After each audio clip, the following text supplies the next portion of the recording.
नमस्कार, आपण पाहता हिरकणी न्यूज. हिरकणी न्यूज प्रत्येक क्षण ताज्या घडामोडी आणि महत्त्वाच्या प्रत्येक बातमीसाठी नेहमी तत्पर. 433 ग्रामपंचायतीची प्रारूप प्रभाग रचना आज समजणार. कोल्हापूर जिल्ह्यातील जानेवारी ते डिसेंबर 2026 या वर्षातील मुदत संपणाऱ्या 433 ग्रामपंचायतीची रणधुमाळी सुरू झाली आहे. या ग्रामपंचायतीच्या सार्वत्रिक निवडणुकीसाठी प्रभाग रचना करण्यात आली आहे. त्यानुसार प्रारूप प्रभाग मंगळवारी दिनांक 7 रोजी प्रसिद्ध केली जाणार आहे.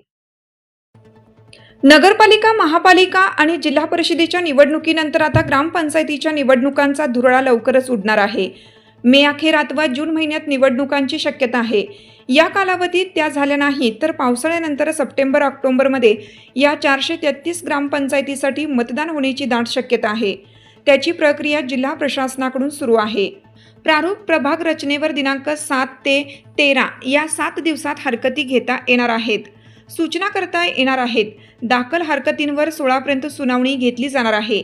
यानंतर 4 व 5 मे रोजी अंतिम प्रभाग रचना जाहीर केली जाणार आहे. मुदत संपणाऱ्या ग्रामपंचायतीत करवीर तालुक्यातील सर्वाधिक 54 ग्रामपंचायतींचा समावेश आहे. आपल्या हिरकणी न्यूज चॅनलला लाईक करा, शेअर करा आणि सबस्क्राईब करायला विसरू नका आणि रहा अपडेट.